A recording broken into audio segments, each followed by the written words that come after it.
Bismillahirrahmanirrahim. Assalamualaikum warahmatullahi wabarakatuh.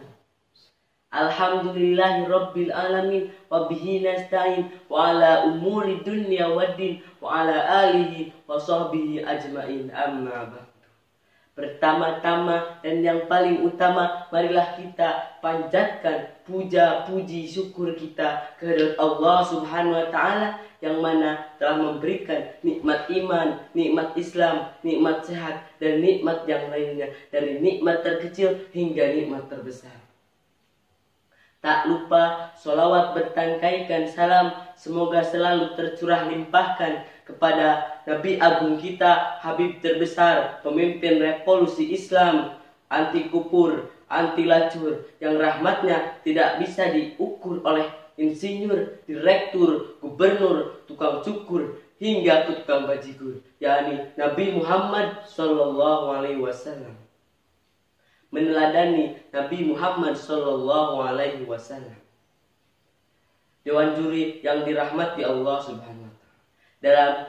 Sebagaimana dalam firman Allah Subhanahu wa Ta'ala dalam Al-Qur'anul Karim yang menjelaskan bahwasannya Nabi Muhammad adalah contoh terbaik bagi umat manusia. A'udzu billahi minasyaitonir rajim. Laqad kana lakum fi Rasulillahi uswatun hasanatun liman kana yarjullaha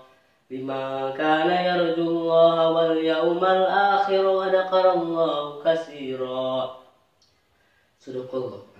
Sungguh telah ada pada diri Rasulullah itu suri tauladan yang baik bagimu, yaitu bagi orang-orang yang mengharapkan rahmat Allah dan kedatangan hari kiamat dan yang banyak mengingat Allah.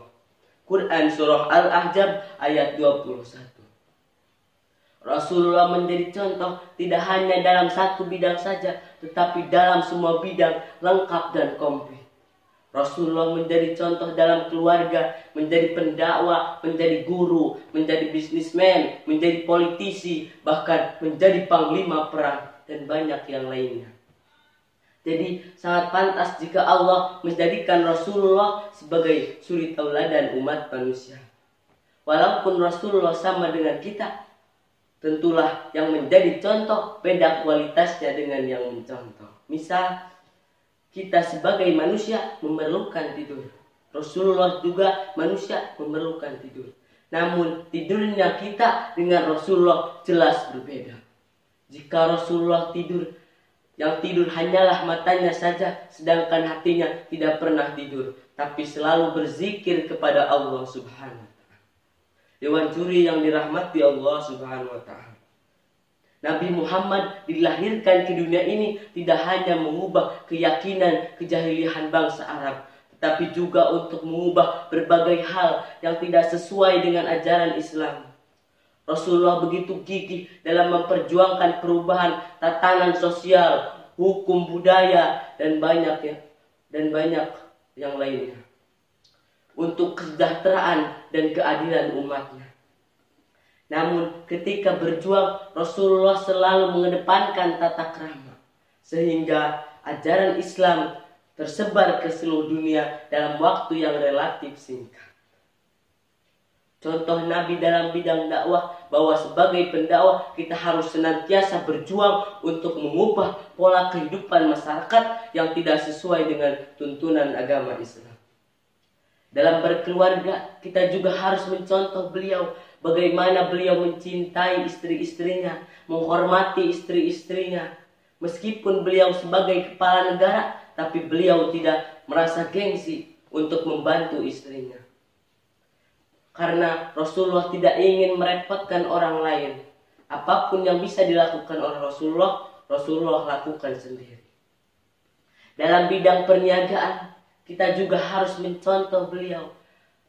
Beliau berbisnis ketika umur 9 tahun.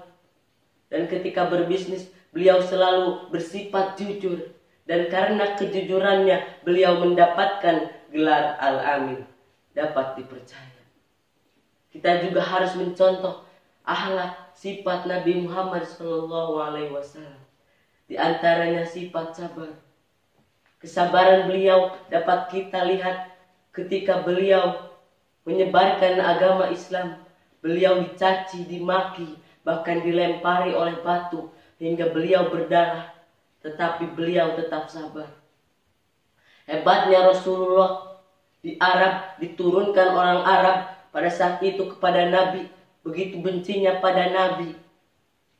Siapa yang berani meludahi Nabi? Di Arab Nabi diludahi, diancam, bahkan hampir dibunuh. Padahal beliau adalah manusia terpilih, manusia rendah hati, manusia handap asor, manusia tawadu, manusia yang tidak pernah menebar kezaliman. Beliau diludahi. Wah, kena wajahnya. Nabi marah tidak, Nabi membalas tidak, tapi beliau tersenyum. Itulah sifat dan akhlak beliau. Beliau tetap sabar meskipun orang lain tidak menyukai dirinya. Hadirin para juri, oleh karena itu kita harus senantiasa mencontoh dan meneladani akhlak, sifat, dan tata kehidupan beliau. Karena beliau adalah the great model for akhlak and great idol for Muslim. Hayati khairul lakum wa mamati khairul lakum. Hidupnya Rasulullah adalah yang terbaik untuk kita. Dewan juri yang dirahmati Allah Subhanahu wa taala. Mungkin hanya sekian yang dapat saya sampaikan. Ada kura-kura merangkak di atas tanah, merangkak hingga ke belakang rumah. Semoga pidato ini membawa berkah untuk lentera di alam barzah. Ada lentera di dalam semak, lali terbang menebar babat. Terima kasih telah menyimak, semoga memberi manfaat. Wabillahi taufiq wal hidayah. Wassalamualaikum warahmatullahi wabarakatuh.